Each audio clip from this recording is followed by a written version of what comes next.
Assalamualaikum warahmatullahi wabarakatuh. Waalaikumsalam warahmatullahi wabarakatuh. Salam santun Pak Haji. Gimana kabarnya, sehat? Alhamdulillah baik. Alhamdulillah. Pada sore ini saya sangat senang sekali. Kenapa? Karena jujur sore ini saya bisa ngobrol langsung dengan guru saya, beliau Pak Haji Ustadz Dadang. Beliau ini bisa disebut pemimpin ya, atau pimpinan Majelis Jatiwaringin yang selama ini alhamdulillah kita mengadakan rutinitas ya Pak Haji ya, zikir dan tawasul setiap malam Jumat. Jadi gini Pak Haji, kenalkan ini beliau ini Pak Haji Dadang. Kalau saya insya Allah, kalau yang kenal ya enggak Abah Yahya biasanya dipanggilnya gitu ya. Udah tua ya. Nah ya udah tua. Sebenarnya saya pengen menolak ketuaan tersebut, tapi itu alhamdulillah itu gelar dari guru besar, Bubes Abah katanya. Berarti itu untuk cermin buat saya. Abah itu kan kalau di Sunda itu kan memang sudah tua. Nah, ya, alhamdulillah, jadi memang saya sudah tua gitu. Biar sadar diri gitu, bener Haji. Jadi alhamdulillah pada sore ini saya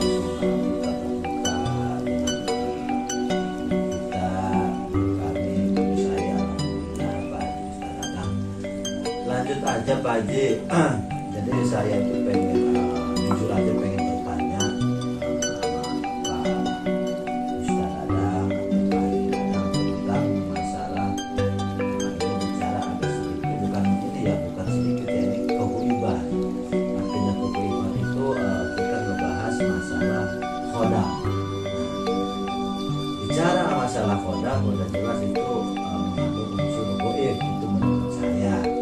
Cuman keterangan yang sejelas-jelasnya, yang sebenar-benarnya menurut keterangan Pak Haji atau sepengetahuan Pak Haji, seperti apa khodam tersebut atau apakah yang namanya khodam. Nah pastinya ini bukan khodam jaya, mohon maaf Ustaz ya, yang dibahas ini khodam apa ya? Pakai ho bukan pakai ko. Nah itu dia. Nah dari bahasanya itu saya kurang paham kho apa ko gitu. Maka silakan Pak Ustadz dilanjutkan. Alhamdulillah, namun pertanyaan ini aneh. Biasanya di majlis nggak ada yang tanya kayak begini. Iya. Ini masalah khodam. Khodam tuh kalau tidak salah, saya juga nggak begitu paham ya masalah urusan khodam secara kehidupan. Tapi kalau lihat dari bahasa, khodam itu berarti pembantu. Pembantu itu bahasa Arab, bahasa kitanya pembantu. Itu makanya yang disebut dengan Raja Arab Saudi itu disebut Khadamul Haramain. Jadi dia itu pelayan daripada dua kota tanah suci, yaitu Mekah dan Madinah. Jadi khadam itu artinya secara bahasa itu pelayan, pembantu. Nah, namun kalau bicara masalah goib, nah ini lain lagi ceritanya Pak. Aduh, ini terlalu dalam ini. Jadi mestinya ke ahlinya nih. Khadam itu yang saya tahu bahwa memang setiap manusia yang lahir ke muka bumi ini, maka Allah utus dua daripada khadamnya itu, atau disebut sering orang bilang namanya korin. Korin itu artinya teman setia yang menemani. Begitu kita lahir sudah ada korin. Ada, dia akan menemani dari mulai dari lahir sampai dia itu meninggal itu. Nah, korin itu kalau tidak salah dalam sebuah hadis dikatakan dalam Sahih Muslim itu bahwa yang namanya ini Rasulullah pernah dia sampaikan Rasulullah ketika manusia dilahirkan maka diutus pula lah, yaitu dua makhluk, yaitu korin. Satu itu adalah malaikat yang berada di sebelah kanan, kemudian satu lagi adalah dari bangsa jin yang berada di sebelah kiri. Maka pada saat itu sahabat bertanya, apakah engkau juga ya Rasulullah? iya, kalau bahasa kitanya oh iya, termasuk saya juga. Cuman bedanya kalau saya kebetulan dibantu atas izin Allah bahwa korinnya Rasulullah itu adalah jin yang muslim. Nah pertanyaannya, kalau korin kita siapa gitu kan? Ini kan yang Rasul doang yang muslim. Yang muslim berarti korin kita tidak muslim dong. nah itu non muslim Muslim ya. mungkin gitu para muslim. Nah si korin ini sering juga tuh dengan perjalanannya waktu itu dari mulai korin kemudian juga disebut dengan kodam. Nah pada akhirnya itu pun bisa berkembang biak sebenarnya. Oh gitu. Nah, ada yang lain-lainnya karena kalau yang namanya kodam itu bisa saja kodam itu berasal dari keturunan. Orang turunan dari nenek moyang kita ini, mungkin zaman dulu lah, gini-gini. Itu biasanya dia akan mencari daripada sekarang apa keturunannya yang bisa dia ikutin, ya. itu bisa jadi. Kemudian yang kedua juga ada juga yang namanya pendamping itu dari satu bentuk apa? Memang dia senang gitu, senang wah saya senang kayaknya dengan orang ini nih. Ya dia akan ikut. Tapi pada dan seterusnya. Tapi pada intinya si korin ini ataupun si kodam ini pun pada umumnya mereka itu karena yang pertama pun dari awal itu maksud dan tujuannya hanya untuk menyesatkan daripada orang yang diikuti. Jadi jangan terlalu gimana ya, jangan terlalu percayalah dengan itu. Yang penting karena kita tidak bisa memastikan dan tidak bisa mengatur bagaimana aktivitas kita, karena hanya Allah jualah yang paling tahu urusan ini. Dalam Quran dikatakan bahwa alimul ghaibi wasyahadati huwa rahmanur rahim, bahwa sesungguhnya hanyalah Allah lah yang maha mengetahui daripada hal-hal yang gaib. Ya kita cuma ya sedikit aja mungkin pengetahuan kita, yang mungkin kalau ingin lebih jelas lagi ya abang mesti bertanya jangan ke saya dong, ke ahlinya di bidangnya. Kenapa? Karena Nabi kan pernah menyampaikan bahwa idza usidal amru bi ghairi ahlihi fantadi usaha, menyerahkan sesuatu kepada yang bukan ahlinya maka tunggulah kehancurannya atau kerusakan. Jadi bisa berantakan nih. Nah, makanya nanti apa sebaiknya bertanya kepada orang yang lebih memahami tentang ilmu kegaiban, karena membahas masalah gaib ya harus ahlinya. Walaupun memang kita pun diperintahkan kan oleh Allah itu, kalau dikatakan fas'alu ahla dzikri in kuntum la ta'lamun, tanyakanlah kepada orang yang paham, yang mengerti, yang mumpuni dalam bidang itu, in kuntum la ta'lamun, kalau kamu tidak mengetahui. Maka oleh karena itu ya mudah-mudahan ini hanya sekilas saja sehingga nanti akan menjadi sebuah motivasi dan dorongan buat kita untuk lebih mengetahuinya dengan maksud dan tujuan. Jangan sampai kita kena daripada tipu daya mereka yang sejenis apa namanya itu kodam ke, apa namanya itu korin ke. Dan penting kita ini harus berlindung kepada mereka, bukan untuk bersahabat, apalagi kita berserikat bekerjasama dengan mereka. Nah itu mungkin Mbak, nih sekilas aja nih ceritanya nih. Iya, ya alhamdulillah Pak Haji, ya, alhamdulillah atas penyampaiannya, atas masalah kodamnya. Ya luar biasa. Saya khususnya karena saya di keluarga memang belum tahu, tidak tahu. Dan setelah dengar Pak Haji dan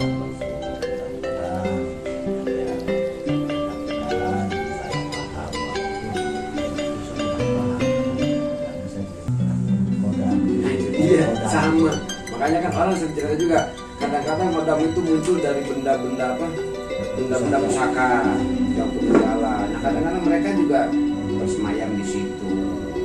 Jadi banyak lah katanya. Jadi banyak versinya. Banyak versinya dan banyak persoalan sehingga muncul pada itu.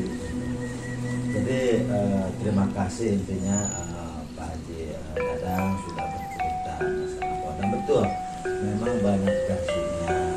Ya ini mah kita bercerita sedikit ya. Saya sih nggak tahu, cuman pernah saya mendengar. Nah, hampir sama gitu. Hampir sama ya. Cuman mendengar aja, tapi bukan mendengar dari kodam juga, mendengar dari orang juga gitu. Karena ya mendengar saja. Jadi pernah saya mendengar Pak Haji, ada memang kodam itu, ini nggak tahu dari versi mana nih ya. Ada kodam yang dibilang dari Pak Haji itu kodam turunan, ada kodam amalan. Ya bisa jadi. Bisa jadi ya.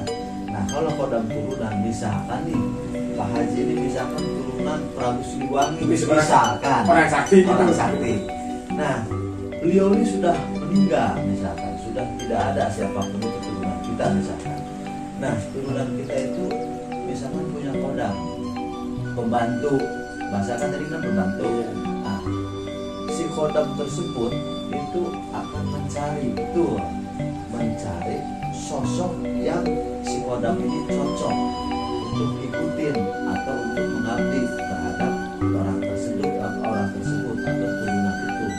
Nah, dan saya dengar, Ustaz ini saya dengar dari orang juga, bukan dari kodam ya.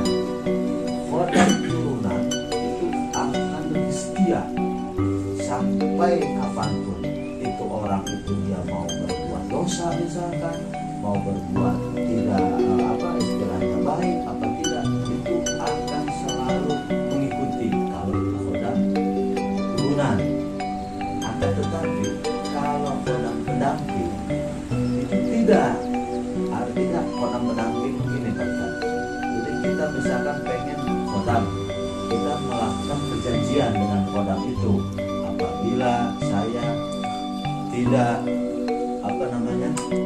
apabila saya melakukan langgaran atau bahasanya itu melanggar perjanjian, ya kan, maka perjanjian melanggar itu akan kabur kodam itu bisa terjadi kodam itu. Saya dengar seperti itu. Karena apa? Kodam tersebut itu memang kita janji gitu. Misalkan saya punya kodam untuk misalkan asuhan, atau misalkan kodam yang buat saya nggak kena bacok misalkan. Di situ biasanya ada perjanjian. Oke, ini udah saya masukin ya, atau udah saya ceritakan misalkan larangannya tidak boleh makan sate misalkan. Begitu kita enak sate. Bukan enak lagi, apalagi sate kambing muda. Nah, itu luar biasa. Nah, itu berstamina juga kan gitu. Begitu kita langgar janji itu, dengan sendirinya kodam itu akan kabur. Kenapa? Karena yang janji itu sudah dilanggar, perjanjian tersebut. Itu setahu saya seperti itu, Ustaz. Ya, jadi dampak negatif yang paling berbahaya bagi kita itu ketika kita mengikat sebuah perjanjian ataupun kita mencari dan seterusnya, maka khawatir itu akan merusak keimanan kita. Betul. Merusak keimanan kita. Jadi sedikit-sedikit kita tolong sama kodam, sedikit-sedikit ada masalah kita tolong sama kodam, terjadi sesuatu karena kodam. Padahal pada dasarnya kita semua itu sudah ada di dalam kandungan dalam Al-Quran surat Al-Fatihah itu yang biasa kita baca bolak-balik itu minimal 17 kali dalam sehari semalam di dalam sholat itu. Iya karena butuh wa iya karena salam.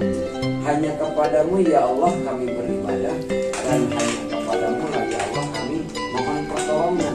Nah ini Allahnya jadi nomor 2 nanti. Nah kalau Allah nomor 2, kodamnya jadi nomor 1, ya ini bahaya malah. Yang nggak boleh. Nah itu jadi bahaya, nggak boleh malah. Jadi rusaklah keyakinan kita itu rusak di situ.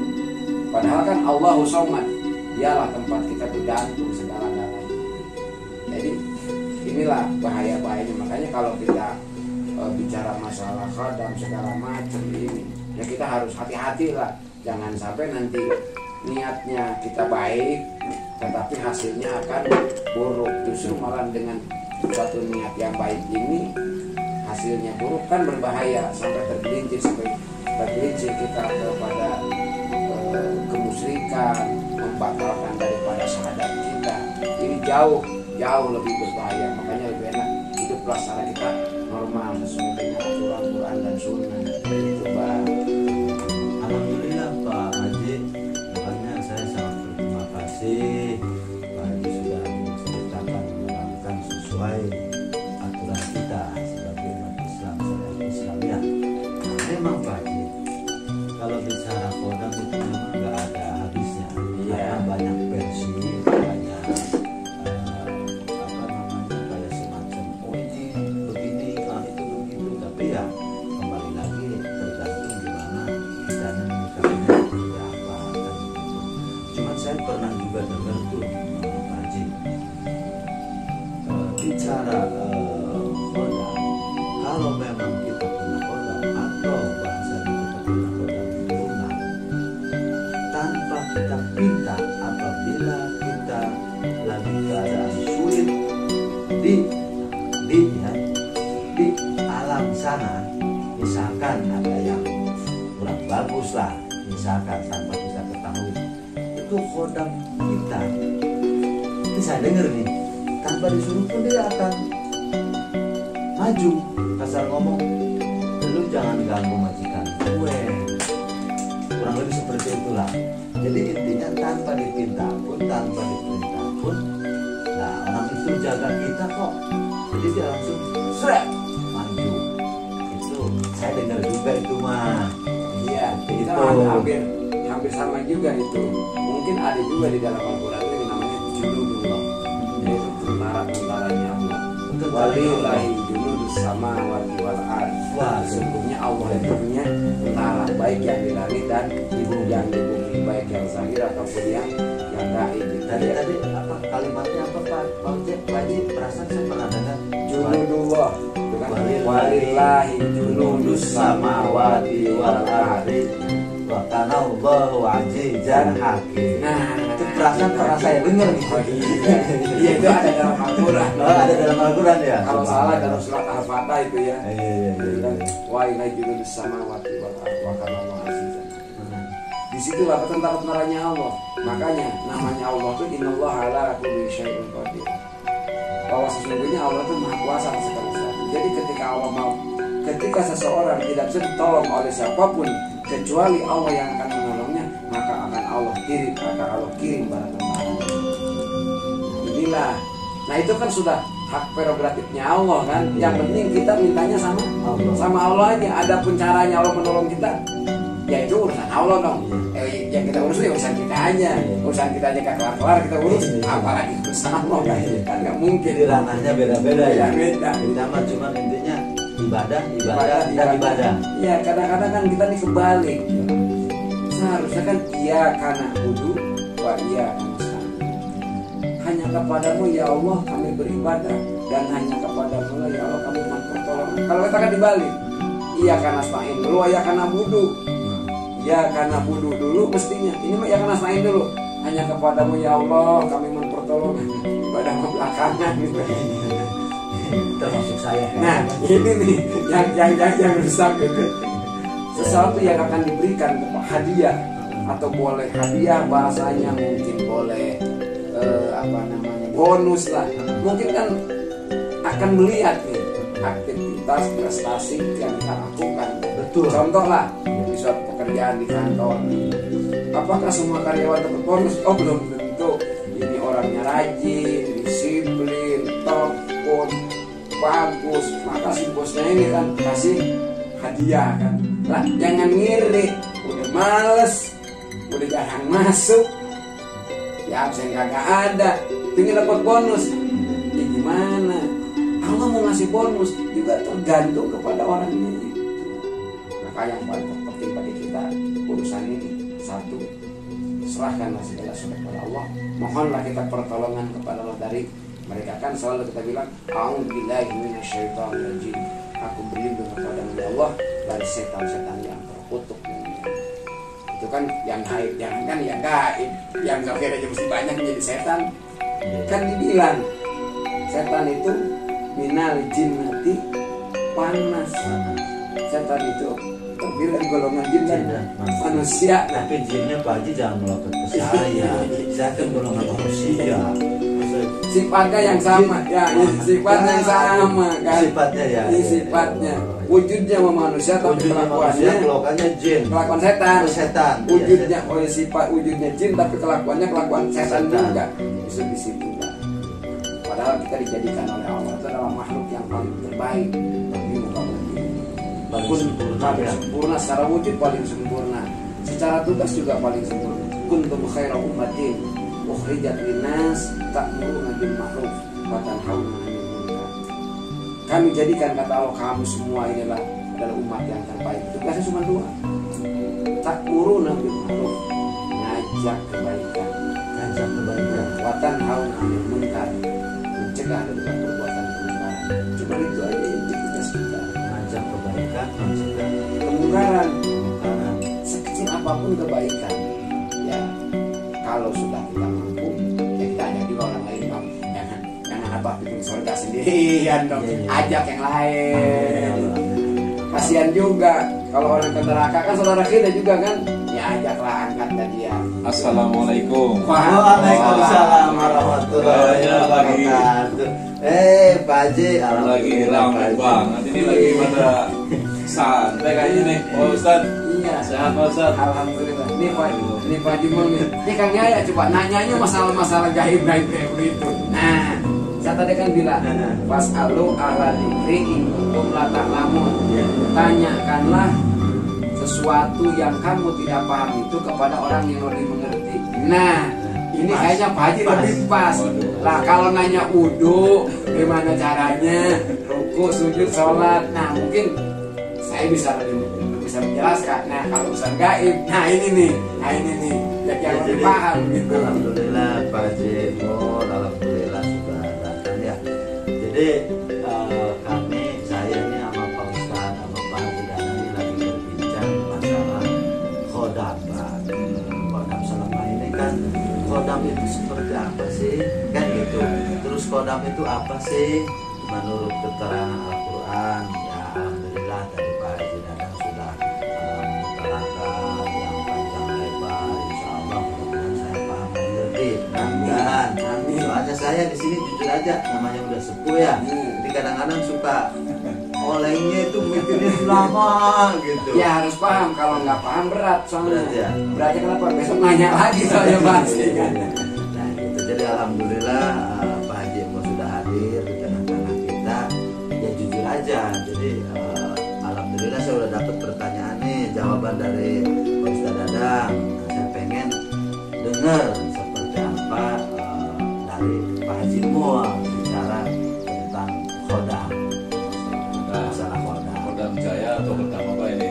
Ini bukan khodam Jaya berarti ya. Kalau khodam Jaya di belakang. Ini dari makhluk ya, sejenis Ya, makhluk ya. dari sejenis makhluk. Wah ini kayaknya ngobrolnya asik banget ini sambil lihat pemandangan. Waduh itu Pak Ustad tuh ya, aduh lautnya indah ya. Alhamdulillah. Kan ada beritanya kan, tafakkaru fi khalqillah wala tafakkaru fillah fa innakum lan taqdiru qadra. Tafakkaru fi khalqillah, pikirkanlah olehmu, kajilah olehmu, renungi segala ciptaan Allah. Ya. Dan jangan sekali-kali kita memikirkan Allah itu seperti apa, di mana dan bagaimana. Karena fa innakum lan taqdiru qadra, karena kita tidak pernah diberi kemampuan untuk memikirkan menembus daripada zatnya Allah itu. Nah ini barangkali dengan kita duduk melihat pemandangan maha besar Allah segala-galanya, maha besar segala-galanya. Inilah yang kita alhamdulillah dalam pada satu alakat ini perlu kita mensyukuri segala sesuatu yang kita lihat menjadi sebuah kenikmatan, dan tujuan Pak akhirnya lebih dekat kita kepada Sang Penciptanya. Begitu kali Pak ya. Mungkin saya lagi yang ngomong sekarang giliran Pak Haji ya. Jujur aja Pak Haji Dadang, alhamdulillah saya setiap punya pertanyaan itu belum pernah Pak Haji itu nggak pernah jawab. setiap saya punya pertanyaan apapun itu, alhamdulillah pasti Pak Haji Dadang itu bisa menjawab. Benar, benar Pak, belum pernah nggak pernah dijawab kan? Pasti ada jawabannya sesuai dengan keilmuannya. Kenapa? Yang namanya Pak Ustadz, keilmuannya udah saya tidak ragukan lagi ya, subhanallah. Jadi kembali lagi Pak Haji ini ya, kegoiban nih. Jadi masalah khodam, tolong Pak Haji menurut Pak Haji seperti biarin saya pegangin aja. Iya iya. Kalau menurut saya sih masalah kodam ya, saya juga mungkin pengetahuan saya sangat minim sekali masalah kodam. Cuman yang saya tahu masalah kodam itu kadang menurut saya pribadi itu sangat riskan sama Pak Ustadz Haji Dadang ya. Riskannya begini, kadang di saat kita mengamalkan suatu Allah karena punya keyakinan bahwa setiap huruf atau kata atau kalimat yang kita wiridkan itu jelas mengandung kodam atau mengandung makhluk. Pak Ustadz Dadang ya, mungkin literaturnya Pak Ustadz Dadang kan ya pasti adalah literatur untuk referensinya ya, masalah setiap huruf Al-Quran yang ada itu pasti ada hukumnya. Tapi yang menjadi salah kaprah kadang itu kita menganggap bahwa kodam itu serta merta membantu kita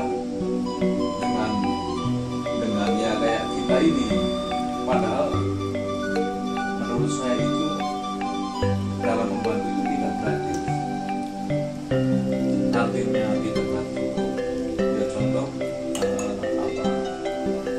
misalkan kita punya kodam itu disuruh ini suruh itu, tentunya pasti dia juga akan meminta sesuatu Imbalan ya. atau imbalan kita. Itu saya meyakini itu, makanya kita harus sangat hati-hati masalah itu. Jadi tidak serta merta dikit-dikit kita bicara masalah kodam untuk di depan. Nah menurut saya sih ya syukur jangan sampai menggunakan kodam ya, artinya mengandalkan kodam. Tapi nggak mau kita belajar ilmu itu pasti mengakui kodam. Tapi jangan salah, kita jangan sampai disetir atau dikendalikan oleh kodam itu. Nah bagaimana caranya agar kita tidak bisa dikendalikan atau minimal kita itu di atasnya ya, maksudnya bisa memerintah atau menyuruh. Otomatis kan itu tergantung ketakwaan kita, atau ya mungkin dalam arti kata kalau Allah menghendaki kita bisa memerintah, kan begitu kan ya. Jadi ya tergantung diri kita juga. Tapi dalam sebuah kehidupan juga artinya ilmu itu udah kita beli atau kita tirakati atau kuasai dan sebagainya, kadang bisa terjadi bahwa kita itu bisa menguasai dari kodam keilmuan itu. Jadi menurut saya lebih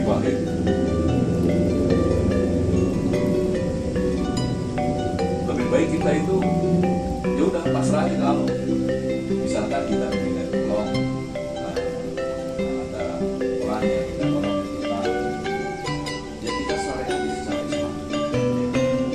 Selebihnya ya dengan Allah ya serahkanlah ke Allah. serahkan ke Allah. Mau sembuh mau tidak, intinya Ya. kita mah sudah meminta, sudah memohon, berdoa. Sembuh tidak ya urusan Allah, Ya, bukan urusan betul. kita. Ya. Jadi mungkin ada beberapa orang atau ada yang bisa memanggil atau memerintah makhluk sejenis kodam itu ada, saya yakin ada. Cuman bagi kita sendiri intinya jangan mengandalkan makhluk-makhluk atau kodam-kodam seperti itu. Lebih baik kita tahu kan cara syariat kita ikhtiar, setelah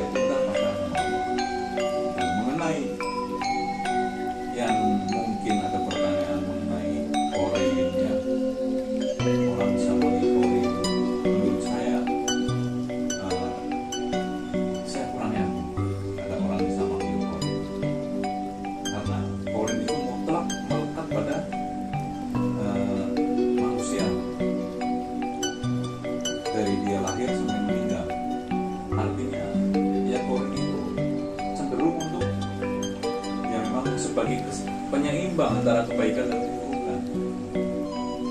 Nah, dan korin itu cenderung menggiring kita ke hal-hal yang negatif, kecuali korin yang sudah ditakdirkan dan ditumbuhkan kepada Rasulullah.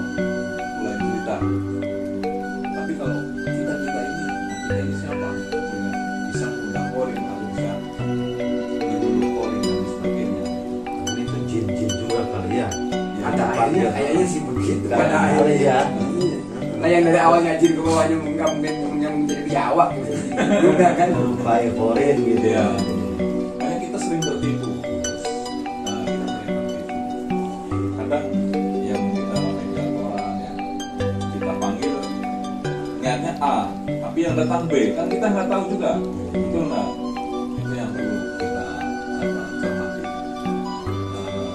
Kayaknya ini azan sudah ada kumandang azannya. Kita break aja dulu ya. Ya. Nah nanti kita lanjut setelah sholat berjamaah ya, Pak Ustadz ya. Siap. Nanti ada kalimat yang menarik tadi. Ya.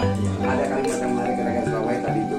Yang penting kita berikhtiar, berusaha selebihnya serahkan kepada Allah. Nah ini nanti kita lanjutkan ya. Kita bahas lah. Oke. Oke, pemirsa kita Pemirsa. break dulu. Sampai ketemu lagi, berjumpa lagi setelah ini. Itu ya, apa Ya. setelah Jangan lupa subscribe, like, dan bagikan. share. Oke, terima kasih Pak Ustaz. Kita sama-sama. Terima kasih Pak Haji ya. Assalamualaikum warahmatullahi wabarakatuh.